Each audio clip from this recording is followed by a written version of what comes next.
Welcome back our YouTube channel global science IQ। तो सबसे पहले हमारे सभी प्यारे प्यारे स्टूडेंट्स को हमारा प्यार भरा गुड मॉर्निंग। कैसे हैं आप सभी लोग? तो आज की वीडियो में हम बात करेंगे समाव्ययता के टाइप्स पर। जैसा कि आप सभी लोगों को पता है कि पिछली क्लास में हमने आपको समाव्ययता क्या होता है, समाव्ययता के कितने भागों में डिवाइड किया गया है, इसके बारे में जानकारी दी थी। ठीक है, वहीं पे समाव्ययता का जो संरचनात्मक समाव्ययता टाइप था, इसी को आज की वीडियो में हम डिफाइन करेंगे, इसके टाइप्स को समझाएंगे और हर एक चीज आपके तक पहुंचाएंगे, वो भी मैजिक नंबर से।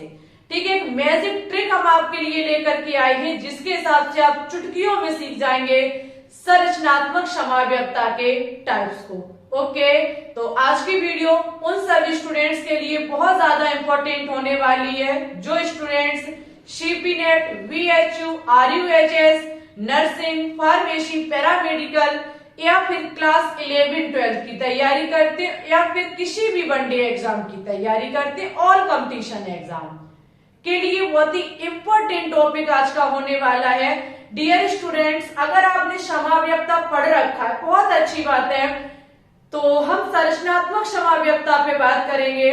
जैसे कि अगर हम संरचनात्मक समाव्ययता को देखें तो आपको पता है कि समाव्ययता का मतलब होता है अणुसूत्र समान होना चाहिए। समाव्ययता का मतलब हमने आपको बताया था।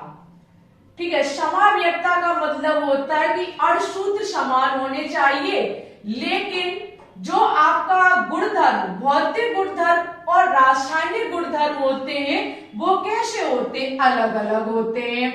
आपका समाव्ययता आइसोमेरिज्म 2 टाइप से डिवाइड होता है, संरचनात्मक समाव्ययता और त्रिविम समाव्ययता।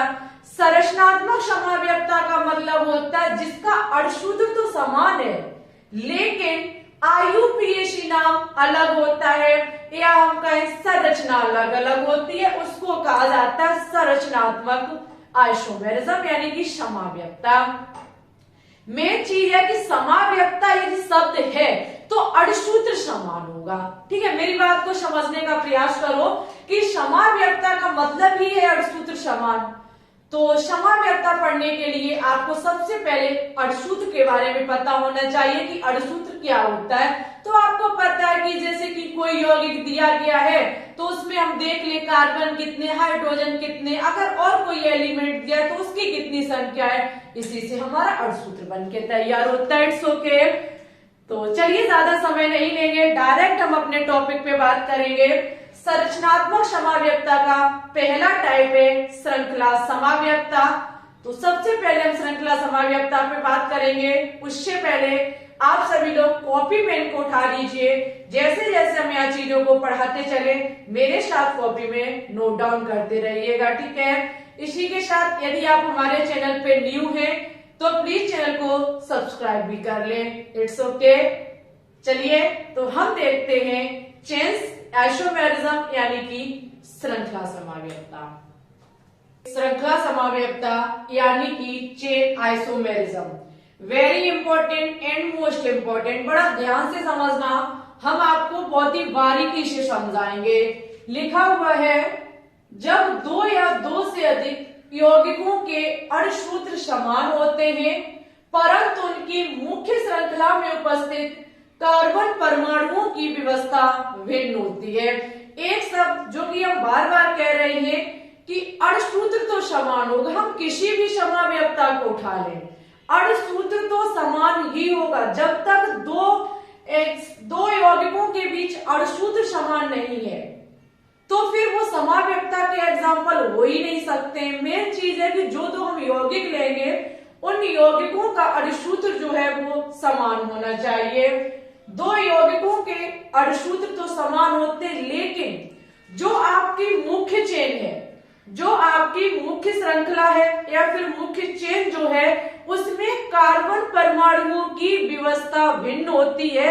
इसे ही चेन आइसोमेरिज्म यानी कि श्रृंखला समाव्ययता कहा जाता है। बड़ा इजी है, एग्जाम्पल के हिसाब से इस चीज को समझेंगे आपको बिल्कुल अच्छे से समझ में आ जाएगा। अगर हम इसके एग्जाम्पल की बात करें तो आप देख सकते हैं, माना कि एक कार्बन परमाणु हमने ये लिया और दूसरा कार्बन परमाणु हमारा इस प्रकार से है। ठीक है, सबसे पहले आपको क्या देखना होगा, अणुसूत्र। जब हम इसका अणुसूत्र देखेंगे, इसमें हम कार्बन के परमाणुओं को देखेंगे 1 2 3 4। ठीक है, 4 का 1 2 3 4 4 कार्बन परमाणु है। ठीक है, 4 कार्बन परमाणु है और यहाँ पे जब हम हाइड्रोजन को काउंट करेंगे तो कार्बन एक हमारा ये रहा, जिसका एक बॉन्ड यहाँ बन रहा है और 3 बॉन्ड जो है, 3 वैलेंसी जो है वो कंप्लीट कौन कर रहा है, हाइड्रोजन कर रहा है। अगर हम इस कार्बन की बात करें तो एक बॉन्ड दूसरा बॉन्ड। ठीक है, 2 इसकी वैलेंसी कौन पूर्ण कर रहा है, हाइड्रोजन कर रहा है। ये रेखा निरूपण वाले, आप इसका स्ट्रक्चर खुद बना सकते हैं दूसरी तरीके से, कार्बन हाइड्रोजन को दर्शाकर। अगर हम यहाँ पे देखेंगे तो हाइड्रोजन की संख्या कितनी होगी, 10 होगी। इसी प्रकार से यहाँ कार्बन कितने हैं, 1 2 3 4। ठीक है, 4 कार्बन है और हाइड्रोजन की संख्या कितनी है, 10 है। डियर स्टूडेंट्स, अगर हम इसको खोलना चाहें तो हम इस प्रकार से खोलेंगे। ठीक है, मेरी बात को समझना, हम इस प्रकार से इसको खोल सकते हैं। ये तीनों एक ही बात लिखी है, इट्स ओके। ये इसका चेन के हिसाब से कार्बन हाइड्रोजन को दर्शा करके निरूपण है और ये दोनों रेखा निरूपण है, बात एक ही है। अगर हम देखेंगे तो दोनों में अणुसूत्र समान है, इसका भी C4H10 है और इसका भी C4H10 है। लेकिन अगर हम मुख्य श्रृंखला की बात करें, जब हम इसके IUPAC नेमिंग की तरफ जाएंगे तो तब आप क्या देखा करते हैं, सबसे पहले मुख्य श्रृंखला जो मेन चेन होती है आप उसी को तो देखा करते हैं। मुख्य चेन इसमें क्या होगी, 1 2 3 4।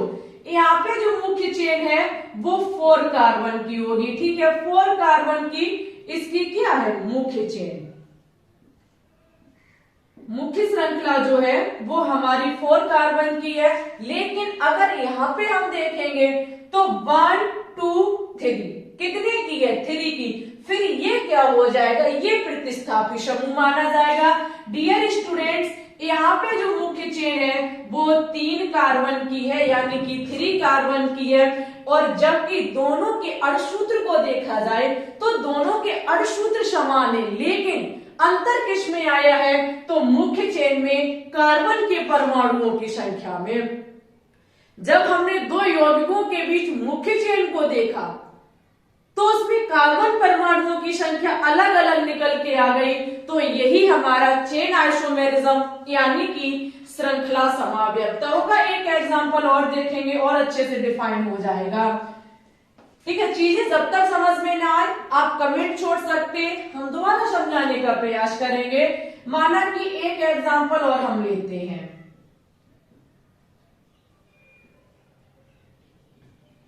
ठीक है, ये एक यौगिक हो गया। समाव्यक्ता आइसोमेरिज्म हमेशा 2 यौगिकों के बीच निकलता है। एक ये हो गया और दूसरा हमने ये ले लिया। ठीक है, माना कि दूसरा हमने ये ले लिया। अगर हम इसमें देखेंगे सबसे पहले अणुसूत्र को, क्या इसमें अणुसूत्र समान है या नहीं है। यहां देखेंगे तो आप देखेंगे 1 2 3 4 5, यानी कि कार्बन के परमाणुओं की संख्या कितनी है, 5 है। हाइड्रोजन की संख्या 3 2 5 2 7 2 9 9 और 3 9 3 होता है हमारा 12। ठीक है, H12 हो जाएगा। इस हिसाब से इधर भी देखेंगे 1 2 3 4 5, कार्बन के परमाणुओं की संख्या 5 है। 3 2 5 5 3 8 8 और 1 9 9 3 12। डियर स्टूडेंट्स, दोनों तरफ जब मैंने देखा तो अणुसूत्र समान है। अणुसूत्र का मतलब है कार्बन और हाइड्रोजन की संख्या समान है। लेकिन हम मुख्य चेन को देखेंगे, क्या मुख्य चेन में कार्बन परमाणुओं की संख्या अलग निकल के आती है। तो हम जब यहां काउंट करेंगे तो हमारी सीधी श्रृंखला है 1 2 3 4 5, यानी कि हमारी जो मुख्य चेन है वो कितने की बनती है, मुख्य चेन में जो कार्बन के परमाणुओं की संख्या है वो कितनी है? 5 यानी कि 5 है। इधर देखेंगे तो मुख्य चेन में 1 2 3 4 यानी कि मुख्य चेन जो है वो यहाँ पर 4 कार्बन की है, क्योंकि एक कार्बन कहाँ है? यहाँ जो प्रतिस्थापी का काम कर रहा है। डियर स्टूडेंट्स, जब हमारे अणुसूत्र तो समान होते हैं, लेकिन मुख्य कार्बन की मुख्य चेन में कार्बन की संख्या में व्यवस्था जो है या हम कहें कार्बन की संख्या जो है उसमें भिन्नता उत्पन्न हो जाती है, तो उसे ही श्रृंखला समावयवता कहा जाता है। मुझे पूरा भरोसा है कि आपको चेन आइसोमेरिज्म समझ में आ चुका होगा। अब हम बात करेंगे सेकंड नंबर पर पोजीशन आइसोमेरिज्म, और उसके बाद आपको चेन आइसोमेरिज्म और पोजीशन आइसोमेरिज्म दोनों को एक मैजिक ट्रिक से सिखाने का प्रयास करेंगे, और पूरे दावे के साथ कहते हैं कि आज आप चुटकियों में सीख जाएंगे चेन आइसोमेरिज्म और पोजीशन आइसोमेरिज्म, यानी कि मुख्य श्रृंखला समावयवता और स्थान समावयवता। ओके डियर स्टूडेंट्स, ले लीजिए स्क्रीनशॉट। हम बात करेंगे सेकंड नंबर पर स्थान समावयवता। स्थान समावयवता यानी कि position isomerism, very important and most important. बड़ा ध्यान से समझना, चीजें आपकी बहुत अच्छे से क्लियर करेंगे। समान अणुसूत्र वाले वे यौगिक जिनकी कार्बन श्रृंखला में प्रतिस्थापी समूह या फिर आपका क्रियात्मक समूह, लेकिन ऐसा क्रियात्मक समूह जो कार्बन वाला ना हो, बिना कार्बन वाला क्रियात्मक समूह, जैसे कि आपका फंक्शनल ग्रुप COOH होता है, ठीक है, या फिर कीटोनों का CO होता है। तो यहाँ पे मेन चीज है कि आपका C कार्बन वाला नहीं होना चाहिए, जैसे कि आपका OH हुआ, तो ऐसा क्रियात्मक समूह यहाँ पे चलेगा। या दो आबंध हो या त्रिआबंध हो की स्थिति में भिन्नता होती है, तो इसे ही स्थान समावयवता यानी कि पोजीशन आइसोमेरिज्म कहा जाता है। कहने का मतलब है वही बात जो हम जोर जोर से चिल्ला के बोल रहे हैं कि समान अणुसूत्र जो होना चाहिए, मॉलिक्यूलर फॉर्मूला जो होना चाहिए वो आपका समान होना चाहिए, लेकिन जो आपकी कार्बन परमाणुओं की श्रृंखला हो, ठीक है, उसमें प्रतिस्थापी जो समूह लगा हो या फिर कोई क्रियात्मक समूह लगा हो, लेकिन बिना कार्बन वाला, दो आबंध हो या त्रिआबंध हो, उसकी स्थिति में भिन्नता जब पाई जाती है तो इसे ही पोजीशन आइसोमेरिज्म यानी कि स्थान समावयवता कहते हैं। कैसे, जरा एग्जाम्पल को समझिए, एग्जाम्पल से चीजें अच्छे से क्लियर होंगी।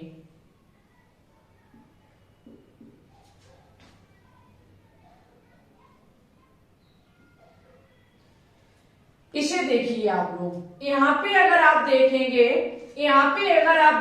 तो 1 2 3, ठीक है, ये यहाँ पे OH कनेक्ट है, यहाँ कोई कार्बन नहीं है। तीसरे कार्बन पर कहीं या पहले कार्बन पर कहीं जो भी कार्बन है इस कार्बन पे ये OH कनेक्ट है। यहाँ देखेंगे तो यहाँ भी ऐसा है, यहाँ पर भी ऐसा ही है, 1 कार्बन 2 कार्बन और 3 कार्बन, ठीक है, 3 कार्बन है, यहाँ भी 3 कार्बन है, OH समूह जुड़ा हुआ है, यानी कि कौन सा समूह? क्रियात्मक समूह। डियर स्टूडेंट, सबसे पहले वही काम हम देखेंगे, क्या?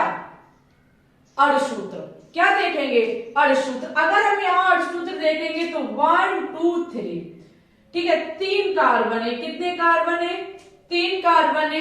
अगर हम यहाँ पे हाइड्रोजन को काउंट करते हैं तो 3 हाइड्रोजन इस वाले कार्बन से कनेक्ट होंगे, 2 इससे कनेक्ट होंगे, तो कितने हो जाएंगे? 3 2 5, ठीक है, 5 हो जाएंगे, और 2 इस कार्बन से होंगे तो 7 हो जाएंगे, और ये एक रहा, कितने हो गए? 8 हो गए, ठीक है। कितने कार्बन हो गए? 8 कार्बन, हाइड्रोजन 8 हो गए। यहां पर भी ऐसा ही होगा, C3H8O, ये दोनों का समान अणुसूत्र है, लेकिन जब हम इसकी स्थिति को देखते हैं, जब हम इसके स्थान को देखेंगे, किसका स्थान? या तो प्रतिस्थापी समूह हो, या क्रियात्मक समूह हो, या दो आबंध और त्रिआबंध हो। यहाँ पर क्या है? यहाँ पर फंक्शनल ग्रुप यानी कि क्रियात्मक समूह है। कौन सा क्रियात्मक समूह? OH क्रियात्मक समूह। अगर हम देखेंगे तो फर्स्ट कार्बन, सेकेंड कार्बन और थर्ड कार्बन, यहाँ पर आपका फर्स्ट कार्बन पर OH क्रियात्मक समूह कनेक्ट है, लेकिन यहाँ पे जब हम देखेंगे तो सेकंड कार्बन पर OH क्रियात्मक समूह कनेक्ट है। इधर से अंकन क्यों किया? क्योंकि फंक्शनल ग्रुप नजदीक पड़ रहा है हमारा। अंकन की तो वही मेथड है जो हमने IUPAC नेमिंग में आपको पढ़ाया है। तो यहाँ पे आपका सेकंड कार्बन पर OH क्रियात्मक समूह जुड़ा हुआ है, यहाँ फर्स्ट कार्बन पर क्रियात्मक समूह OH जुड़ा हुआ है। समान अणुसूत्र है, लेकिन अंतर किसमें है? अंतर है कि किस कार्बन पर आपका क्रियात्मक समूह जुड़ा है, यानी कि स्थान में परिवर्तन आ रहा है। जो क्रियात्मक समूह जुड़ा हुआ है उसके स्थान में परिवर्तन आ रहा है, इसलिए ये जब स्थान में भिन्नता आती है, स्थिति में भिन्नता आती है, तो डियर स्टूडेंट्स इसी को स्थान समाव्ययता कहा जाता है। ऐसा होने पर पूरा IUPAC नाम जो होगा वो चेंज हो जाएगा। पूरा IUPAC नेम इसमें क्या हो जाएगा? चेंज हो जाएगा। तो यही आपका क्या हो गया? यही आपका हो जाएगा स्थान समाव्ययता। भी थोड़ी देर पहले हमने आपसे कहा था समान अणुसूत्र, बट IUPAC नेमिंग में जो भिन्नता होती है, संरचना में भिन्नता होती है, उसे ही संरचनात्मक समाव्ययता कहते हैं। और ये सभी संरचनात्मक समाव्ययता के टाइप्स हैं। तो इसमें किसमें भिन्नता आ रही है? यहाँ पे इसकी स्थिति में भिन्नता आ रही है। कौन सी स्थिति? जो क्रियात्मक समूह जुड़ा हुआ है, लेकिन अणुसूत्र दोनों के समान है। इसी प्रकार से हम आगे एग्जाम्पल भी देख सकते हैं। माना कि अगर हम आगे देखें तो CH3 single bond CH2 single bond CH और डबल बॉन्ड CH2। ठीक है, आगे हम देख सकते हैं CH3 single bond CH double bond CH single bond CH3। अगर आप देखेंगे तो कार्बन और हाइड्रोजन की संख्या को सबसे पहले, तो यहां देखेंगे 3 2 5, 5 और 1 6, 6 और 2 8, यानी कि 4 कार्बन है, 8 हाइड्रोजन है। और यहाँ पर भी 4 कार्बन है और 8 हाइड्रोजन है। It's okay. लेकिन भिन्नता किसमें है? भिन्नता है यहाँ पर उपस्थित दो आबंध पर। कैसे? यहाँ पे जो आपका दो आबंध है वो फर्स्ट कार्बन पे पड़ रहा है, और इधर चाहे हम आगे से करें चाहे पीछे से करें, सेकंड कार्बन पर आपका डबल बॉन्ड पड़ रहा है, यानी कि दो आबंध की स्थिति में अंतर है। दो आबंध जहां लगा उसके स्थान में परिवर्तन हुआ है, तो इसे ही कहा जाएगा स्थान समाव्ययता। स्थान में परिवर्तन, दो यौगिकों का अणुसूत्र समान लेकिन स्थान में परिवर्तन, स्थान समाव्ययता हो जाएगा, यानी कि पोजीशन आइसोमेरिज्म हो जाएगा। डियर स्टूडेंट्स, यही था आपका क्या? चेन आइसोमेरिज्म और पोजीशन आइसोमेरिज्म। बट एग्जाम में यदि क्वेश्चन कर लिए जाए तो भाई फर्क करना बहुत मुश्किल हो जाएगा। इसकी है एक हमारे पास मैजिक ट्रिक। क्या है मैजिक ट्रिक? एक बार समझने का प्रयास करेंगे सभी स्टूडेंट्स। पहले लेंगे इसकी स्क्रीनशॉट और देखेंगे चेन आइसोमेरिज्म और पोजीशन आइसोमेरिज्म निकालने की मैजिक ट्रिक। ओके, चलिए तो अब हम देखेंगे very important and most important concept को, जो कि है हमारा दो समान अणुसूत्र वाले यौगिक में श्रृंखला समाव्ययता और स्थान समाव्ययता ज्ञात करने की magic number trick. Dear students, अगर आप इस मैजिक नंबर ट्रिक को सीख गए तो अभी तक का जो कुछ भी था, यहां तक कि हमने जो कुछ भी अभी तक पढ़ाया, वो आपका सब कुछ क्लियर हो जाएगा only on magic number trick से। कैसे होगा? थोड़ा धैर्य बना के रखो। अभी आपने सीखा क्या? श्रृंखला समाव्ययता, फिर आपने सीखा स्थान समाव्ययता। It's okay. लेकिन जब दोनों दे दिए जाते तो बहुत बड़ी कंफ्यूजन आप सामने उत्पन्न हो जाती कि हम क्या टिक कर दें। तो इसी के लिए एक मैजिक नंबर ट्रिक हमने बनाई है। लेकिन मेन चीज है अड़सूत्र समान होना चाहिए। जब तक अड़सूत्र समान नहीं होंगे तब तक आइसोमेरिज्म हम कह ही नहीं सकते उसको। आइसोमेरिज्म का सीधा मतलब अड़सूत्र समान, ठीक है। यहाँ पे सबसे पहले आपको क्या करना है, 2 अंक लिखने हैं।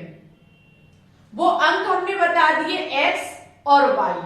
x का मतलब है कि मुख्य चेन में कार्बन की संख्या कितनी है। आप क्या काम करेंगे, जो यौगिक दिए जाएंगे उसमें आप देखेंगे कि मुख्य चेन में कार्बन की संख्या कितनी है। y हमारा कहता है कि मुख्य चेन से लगी कार्बन की शाखा की संख्या। जो आपकी मुख्य चेन जो आप चुनेंगे उसमें कार्बन की शाखा कितनी लगी हुई है, इसकी संख्या को आपको लिखना है। यही आपका हो जाएगा XY magic number. Magic number का मान अगर अलग अलग आता है, 2 यौगिक जो आप लेंगे उसमें अगर मैजिक नंबर का मान अलग अलग आता है तो आपका चेन आइसोमेरिज्म यानी कि श्रृंखला समावयवता होगा। और मैजिक नंबर का मान अगर समान आता है तो स्थान समावयवता होगा यानी कि पोजीशन आइसोमेरिज्म होगा। कैसे होगा जरा एग्जांपल से समझेंगे। एग्जांपल हमारी चीज को अच्छे से क्लियर करेगा। माना कि हमने आपके सामने लिया इस प्रकार से, ठीक है। अभी हमने थोड़ी देर पहले लिया था ये श्रृंखला समावयवता में, और आपको पता है ये श्रृंखला समावयवता का एग्जांपल है। लेकिन मैजिक नंबर से कैसे हम कहेंगे कि ये श्रृंखला समावयवता है। 1 2 3 4 कार्बन है, यहाँ पर भी 4 कार्बन है, सभी को पता है, ठीक है। 4 कार्बन है और 8 हाइड्रोजन है। It's okay. डियर स्टूडेंट्स, आपको लिखना है मैजिक नंबर। क्या लिखना है, मैजिक नंबर। मैजिक नंबर यानी कि XY। X का मतलब क्या है, X का मतलब है कि मुख्य चेन में कार्बन की संख्या कितनी है। यहाँ पे मुख्य चेन क्या होगी, 1 2 3 4 कार्बन की एक मुख्य चेन होगी। यहाँ इस मुख्य चेन से कोई कार्बन की श्रृंखला नहीं लगी, कोई कार्बन की शाखा नहीं लगी, तो यहाँ कितना हो जाएगा, 0 हो जाएगा। लेकिन इधर हम देखेंगे तो 1 2 3 कार्बन की हमारी मुख्य चेन है, जिससे एक शाखा लगी हुई है। वो किसकी है, कार्बन की है। कितने कार्बन की लगी हुई है इस पर डिपेंड नहीं करती है।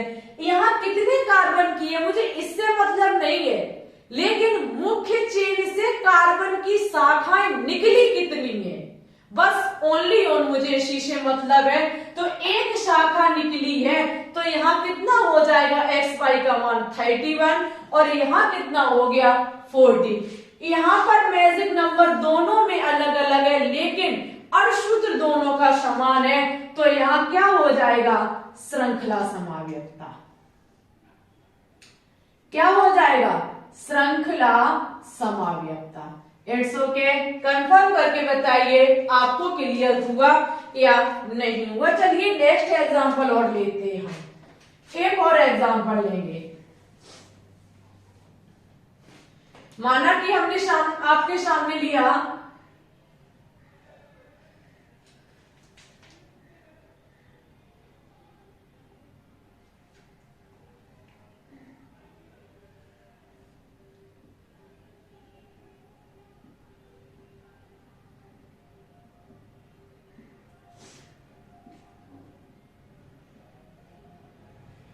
ये देखिए आप लोग, सबसे पहले आपको क्या काम करना है, मुख्य चेन को देखना है कि यहाँ पे मैजिक नंबर आपको लिखना है XY, ठीक है।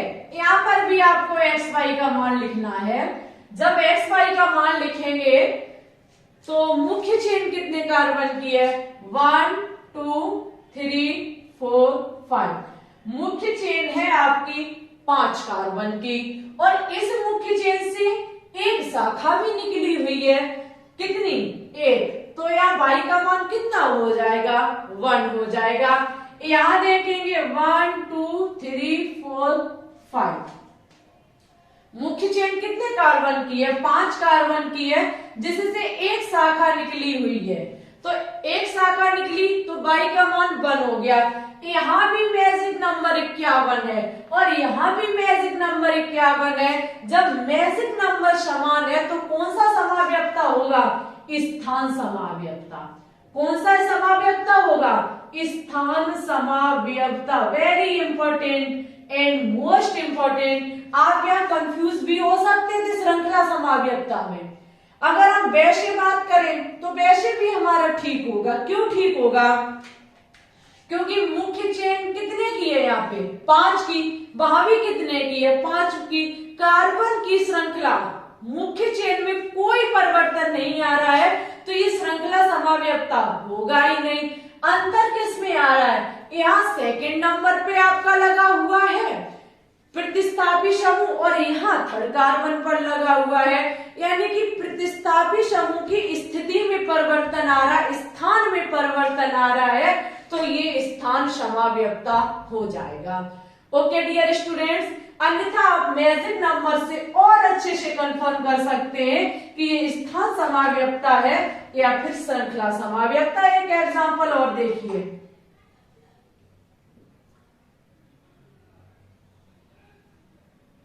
ये देखिए आप देखेंगे 1 2 3 1 2 3 3 कार्बन की ही श्रृंखला है, ठीक है। एक्स वाई का मान देखिए, सबसे पहले एक्स वाई का मान देखिए 1 2 3। मुख्य चेन कितने कार्बन की है? 3 कार्बन की। 1 2 3 मुख्य चेन कितने कार्बन की है? 3 कार्बन की। क्या यहाँ से कोई श्रृंखला निकली कार्बन की? बिल्कुल भी नहीं निकली। यहाँ निकली वो क्या है? क्रियात्मक समूह है। यहाँ भी क्या है? क्रियात्मक समूह है। लेकिन हमको क्या देखना है? मुख्य चेन से लगी हुई कार्बन की श्रृंखला को, कार्बन की शाखा को, जो कि बिल्कुल भी नहीं है, यानी कि 0 0। आप देखेंगे डियर स्टूडेंट्स, मैजिक नंबर समान आ गया। जब मैजिक नंबर समान आ गया तो यहाँ क्या हो जाएगा? स्थान समाव्यक्ता। क्या आ जाएगा? स्थान समाव्यक्ता, क्योंकि ये OH क्रियात्मक समूह कनेक्ट है। मुझे देखना क्या है? मुख्य चेन से लगी कार्बन की शाखा को। यही हो जाएगा आपका चेन आइसोमेरिज्म और आपका हो जाएगा पोजीशन आइसोमेरिज्म। डियर स्टूडेंट्स, हमने समझाने की पूरी कोशिश कर डाली और हमें जहां तक उम्मीद है वहां तक कि आपको भी समझ में आ चुका होगा। सभी स्टूडेंट्स ज्यादा से ज्यादा कमेंट करके बताएंगे कि आपको समझ में आया या नहीं आया। अगर समझ में आया हो तो प्लीज वीडियो को लाइक, शेयर और चैनल को सब्सक्राइब कर ले, ठीक है। और डेली शाम 6 बजे लाइव स्ट्रीम में जरूर आया करें, जहां पे पहले टॉपिक और फिर क्वेश्चन सॉल्व कराए जाते हैं। इसी प्रकार से जो आगे के आइसोमेरिज्म है वो आपको जल्द देखने को मिलेंगे। कंटिन्यू क्लास रखने की हमने प्रॉमिस की है, तो प्रॉमिस निभाएंगे भी। आपको लगातार क्लासेस मिलेंगी, ठीक है। आप देखें या ना देखें ये आपके ऊपर निर्भर करता है, लेकिन हमें टॉपिक पूरे कराने, कॉन्सेप्ट आपके तक पहुंचाना है, तो मेहनत हमें भी करनी होगी, तुम्हें भी करनी होगी। और डियर स्टूडेंट्स, आप हमारे टेलीग्राम चैनल को भी ज्वाइन कर लें, जिसका नाम है ग्लोबल साइंस IQ, ठीक है। क्लास लगी कैसी, ये टॉपिक आपको कहां तक समझ में आया, उतना आप लोग हमें बताएं कमेंट बॉक्स में। ज्यादा से ज्यादा कमेंट करें, ज्यादा से ज्यादा शेयर करें, लाइक करें और चैनल को सब्सक्राइब करें, ठीक है। आज के लिए बस इतना ही रखते हैं। आपका बहुत बहुत धन्यवाद क्लास को देखने के लिए। इसी प्रकार से पढ़ते रहिए, आगे बढ़ते रहिए। Okay, thanks for watching this video. जय हिंद, जय भारत, ऑल द बेस्ट।